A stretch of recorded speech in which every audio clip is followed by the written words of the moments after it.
seberapa yang ada, kami rindu Engkau bicara kepada kami, Amin. teman kami, teman kami, apapun yang kami sedang hadapi, kami percaya Engkau tidak pernah membiarkan, Engkau tidak pernah meninggalkan kami, tapi Engkau bersama dengan kami dalam segala hal yang kami lakukan sehari-hari Tuhan, karena kami tahu janji firman-Mu ya dan amin.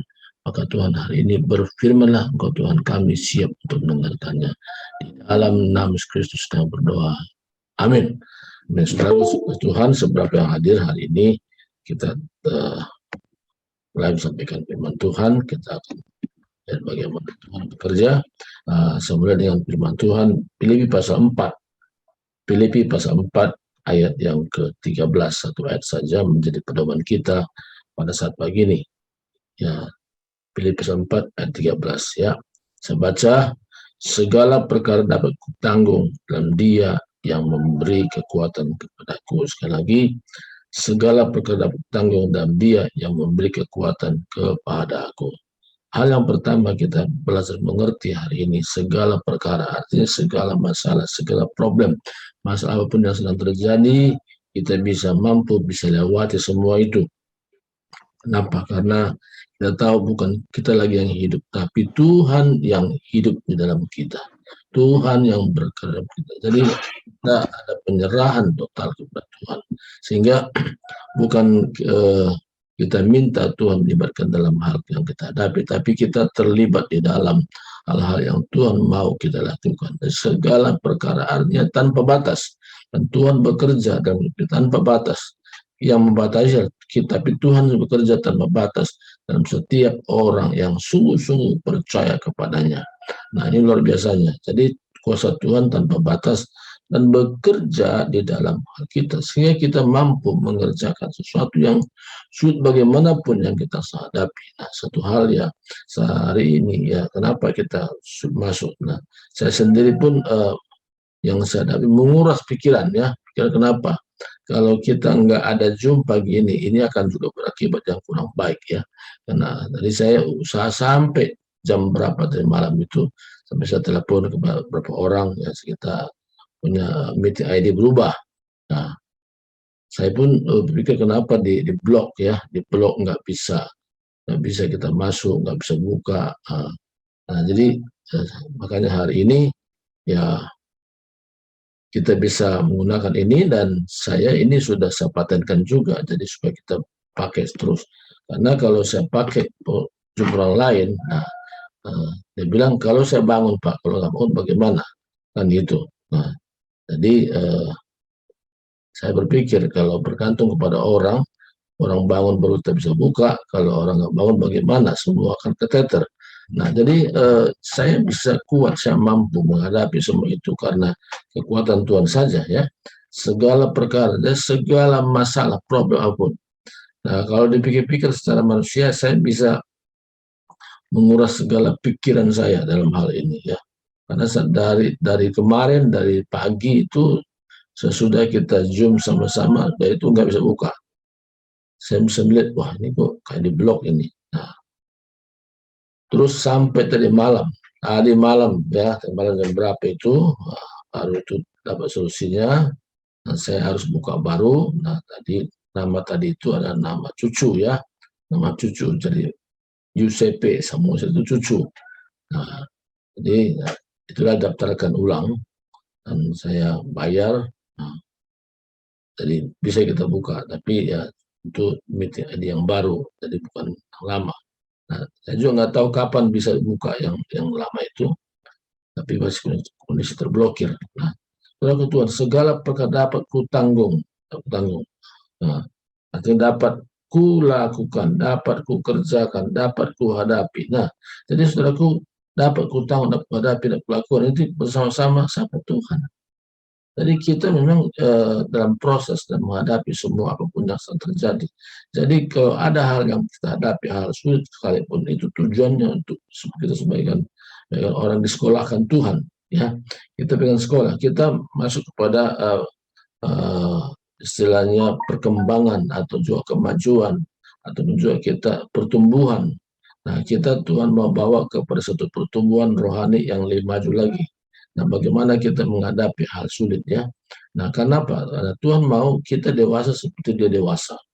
Jadi kedewasaan kita itu yaitu mengarah kepada kedewasaan Kristus. Karena Kristus itu sebagai pengantin laki-laki, kita sebagai pengantin perempuan. Di mana kita menjadi satu kesatuan dengan Tuhan. Makanya ada yang katakan, aku mau seperti Yesus tadi, artinya kita mau seperti Yesus dalam hal kedewasaan kita. Jadi kita dewasa dalam Dia. Jadi betul-betul kedewasaan terjadi. Nah, kenapa? Tuhan sendiri mau pengantinnya itu dewasa, bukan anak-anak. Nah, saya katakan kepada banyak orang, di mana Kristus itu mau menikah dengan orang dewasa dalam pengertian secara rohani ya. Jadi Yesus tidak pernah mau menikah dengan anak-anak yang istilahnya mas tanda sama dengan hidungnya. Nah begitu, saudaraku. Nah jadi yang dimaksud dengan pengantin perempuan itu adalah kita sebagai gerejanya, yaitu yang masuk kepada dewasaan. Kalau belum dewasa belum bisa. Belum masuk pada kedewasaan itu. Jadi jelas sekali kedewasaan penting sekali. Karena apa? Kita diukur ya, diukur bagaimana kerohanian kita di hadapan Tuhan. Nah, karena bukan ukur manusia, ukuran Tuhan. Nah, kedewasaan ini penting sekali. Kenapa? Karena kita memang ya rencana Tuhan supaya kita menjadi dewasa dan kita bisa dapat menanggung ya, menanggung segala masalah yang sedang terjadi yang kita hadapi dan berbagai keadaan yang kita sedang lewati semua. Itu Tuhan izinkan supaya apa? Supaya kita dewasa. Dewasa ini sangat penting sekali karena Tuhan mau dewasa kan diuji dengan banyak hal. Nah, di dalam Dia atau dalam Yesus. Yesus menjadi pusat, Yesus center. Jadi kalau kita mengerti dalam Dia, kita berkata apapun yang kita hadapi, berarti bukan kita sendiri menghadapinya, tapi kita bersama Tuhan. Nah, bersama Tuhan. Jadi kita ada di dalam Tuhan, di dalam Kristus. Jadi terbukti orang dalam Kristus dia memang ada perubahan nilai ya, dia yang lama berlalu, sesungguhnya yang baru sudah datang. Artinya apa di sini? Bahwa kehidupan baru itu sungguh nyata. Orang bisa saksikan, orang bisa melihat, mengalami semua yang kita hadapi. Bukan sekedar teori ya. Nah, tadi malam ada orang telepon jam berapa? Jam 2. Dia cerita bagaimana dia, saya on fire Pak. Wah, saya semangat luar biasa Pak. Saya baru dengar ada satu seminar katanya. Oh iya, ya. Terus on fire-nya berapa lama? Aku bilang, ya begitu dibagikanlah di The Power. Aku bilang, on fire-nya. Waduh, udah melempem lagi Pak. Nah, saya bilang kamu jangan seperti besi yang dipanasin. Ya, besi dipanasin itu begitu yang manasin udah nggak ada, bandingin. Aku bilang harus memang dapurnya ada dalam kamu. Nah, kamu memiliki roh yang menyala, melayani Tuhan. Saya bilang, nah, jadi dalam hal ini memang harus kepada kedewasaan. Jadi ada kesatuan dengan Tuhan, bukan hanya suatu ketika saja, bukan hanya seminggu sekali, tapi dalam kehidupan kita sehari-hari ada kesatuan kita dengan Tuhan. Unity in the spirit every day, setiap hari. Nah, jadi bahkan setiap detik pun kita ada satu komunikasi hubungan dengan Tuhan. Nah, hubungan kita ini yang membuat kita dewasa. Kenapa? Dalam segala masalah yang kita hadapi, ada hal yang sulit, kita tidak mampu untuk melakukannya. Tetapi di dalam Dia ada kekuatan kita. Di dalam Dia, di dalam Yesus Kristus. Nah, saya sebagai hamba Tuhan pribadi juga ya, dan sebanyak hal-hal yang saya hadapi dalam hidup ini. Ya, terutama dalam kesendirian saya seperti sekarang ya, banyak yang juga saya harus mampu menghadapi semua ya yang sedang terjadi. Nah, dalam hal ini saudaraku, saya bisa kuat, saya mampu itu oleh karena di dalam Kristus saja. Tidak dalam Kristus itu akan mengalami satu kegagalan. Jadi hanya dalam Kristus saja kemampuan itu bisa terjadi. Nah, dari hari ke hari saudaraku, dalam hidup ini kita diperhadapkan dengan hal-hal yang sulit dan sukar, tapi kita berkata, aku dapat kekuatan yang melimpah-limpah di dalam Tuhan. Di dalam Tuhan saja kekuatan kita. Di luar itu kita tidak mampu berapa. Makanya apa kata Paulus? Hidupku bukannya aku lagi, tapi Kristus yang hidup di dalamku. Jadi Kristus yang hidup di dalamku. Ini luar biasa, saudara. Jadi kalau kita mengalami satu pengalaman rohani, Kristus hidup dalamku, maka tidak ada yang tidak bisa kita tanggung.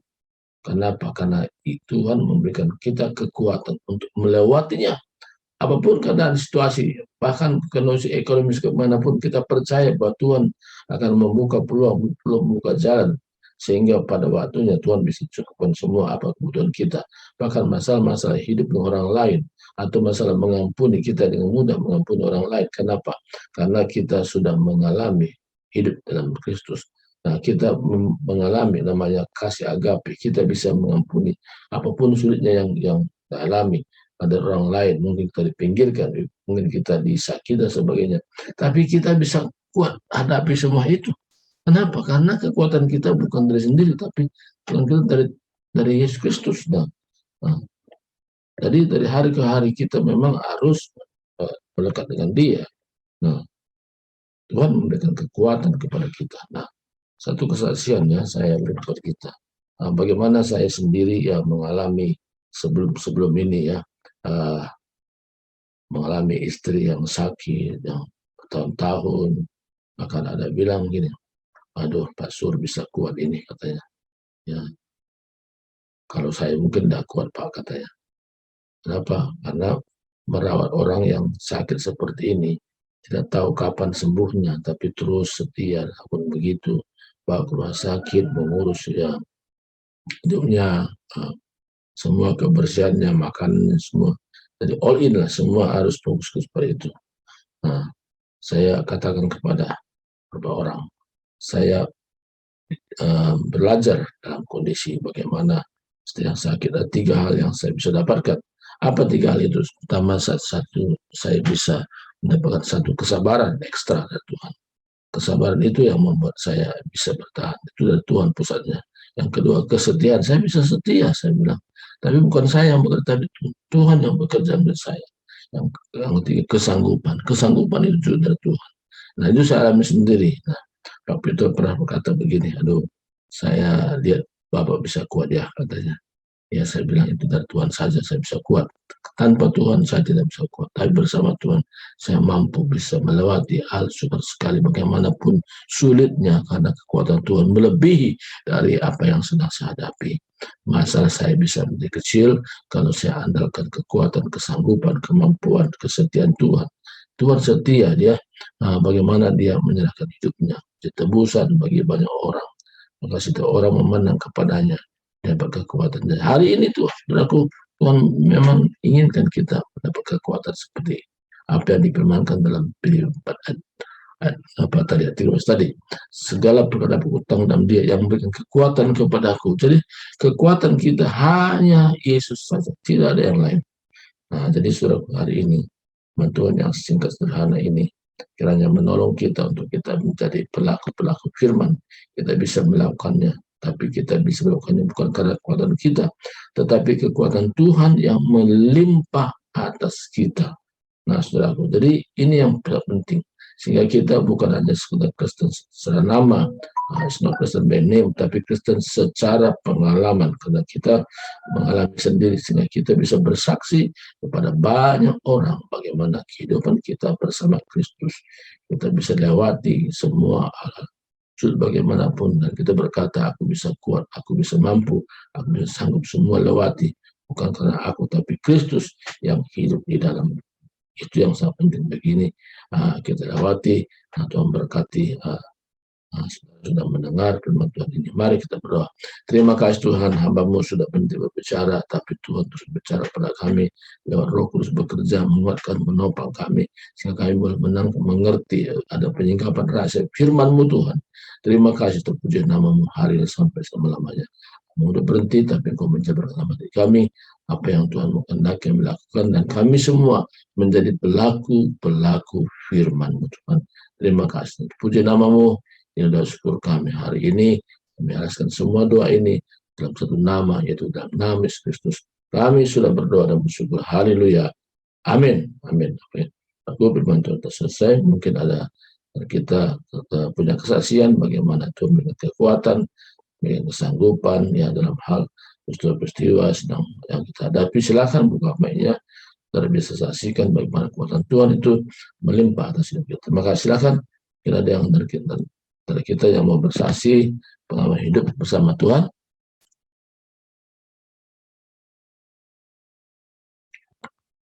Pak Lamsar ada kesaksian, silakan Pak.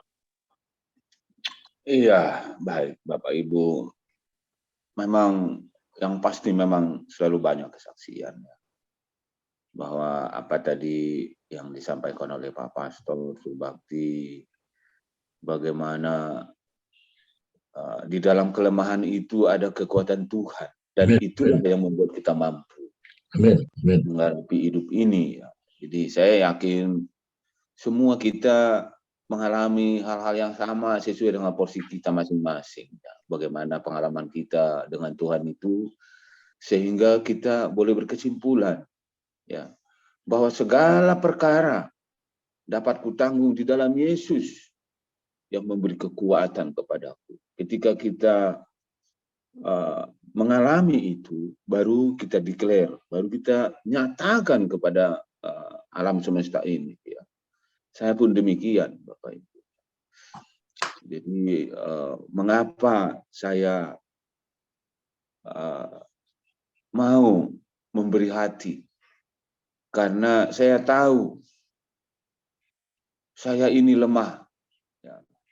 Dan bersyukur saya karena Tuhan memperkenankan saya boleh mengenal Dia dengan cara saya, ya. Mungkin ya sama kita semua, dengan cara kita masing-masing. Kita menikmati Tuhan, ya. Karena siapakah kita di dalam hidup kita ini kalau tanpa Tuhan itu tidak akan mungkin kita bisa lalui, ya. Sampai sekarang Bapak Ibu yang saya jalani hidup ini, boleh terus ya kita taat semua. Saya tahu Bapak dan Ibu semua kita taat setia, kita mau dengar firman Tuhan bahwa apa yang kita alami ya, kita tidak ada apa-apanya tanpa pertolongan Tuhan ya. Jadi pagi hari ini kita menikmati hadirat Tuhan melalui pengajaran Paulus di sini, bagaimana pelayanannya, bagaimana yang dia alami sehari-hari, apakah itu penindasan, apakah itu cemooh dari berbagai kalangan, sehingga dan juga ajaran-ajaran yang saat itu yang dia harus mengukuhkan, ya, mengingatkan jemaatnya yang di Filipi, ya, itu luar biasa ya. Rasul Paulus ini ya mengajar bagaimana kehendak Tuhan itu boleh tersampaikan kepada setiap orang. Jadi saya menikmati hadirat Tuhan pada pagi hari ini. Karena kita tidak bisa bangun kalau tanpa Tuhan pagi hari ini yang membangunkan kita. Ya. Karena kita tahu di dalam Tuhan ada kekuatan, makanya kita terus memohon kepada Tuhan. Kita berhubungan, tadi Pak Pastor bilang, bukan hanya pada saat seperti tukang besi, begitu dia lewat besinya dingin, tetapi kita harus terus-menerus, ya, terus-menerus dalam kondisi apapun. Ya. Kita terus mengikat atau mengkomunikasi dengan Tuhan setiap waktu, bahkan katanya setiap detik. Ya, kita harus berhubungan dengan Tuhan. Ya.